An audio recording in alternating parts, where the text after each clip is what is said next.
Bonjour à tous, nous sommes le mercredi 28 février. Ce n'est pas le dernier jour de février puisque nous sommes dans une année bissextile et que nous aurons la joie d'avoir encore un jour demain. En ce 28 février,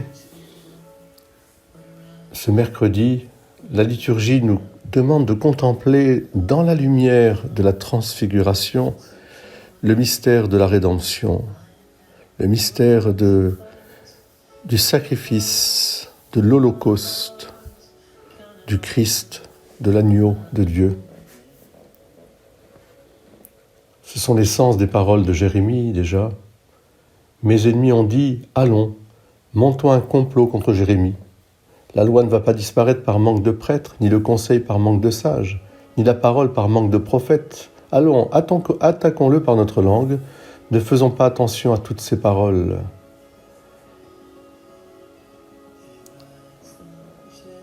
Et Jésus lui-même, dans l'évangile de Matthieu, au chapitre 20, « Moi, je suis la lumière du monde. Celui qui me suit aura la lumière de la vie. » En ce temps-là, Jésus monta à Jérusalem, prit à part les 12 disciples, et en chemin, il leur dit, « Voici que nous montons à Jérusalem.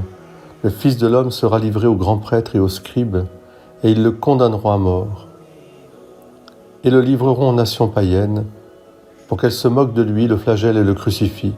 Le troisième jour, il ressuscitera. »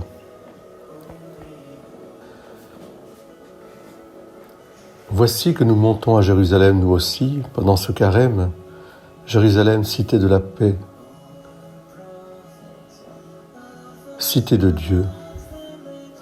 Prions pour Jérusalem, prions pour Israël, prions pour la paix, prions pour la Palestine.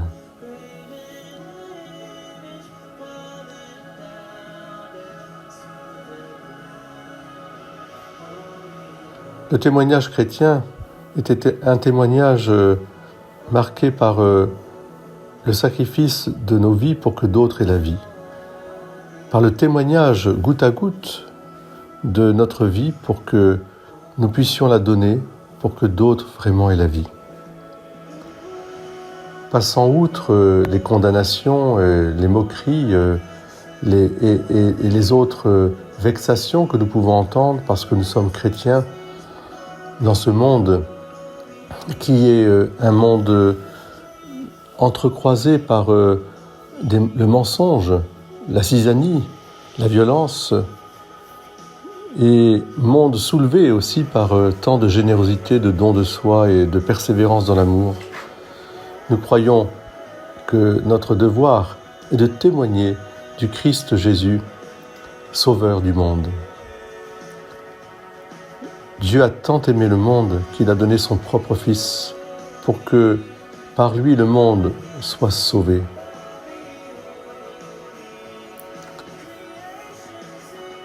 Le Fils de l'homme n'est pas venu pour être servi, mais pour servir et donner sa vie en rançon pour la multitude.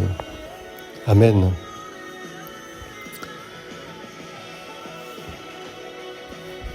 Fortifions-nous dans ces paroles. Reprenons courage et soyons témoins de l'Évangile, témoins du Christ. Amen.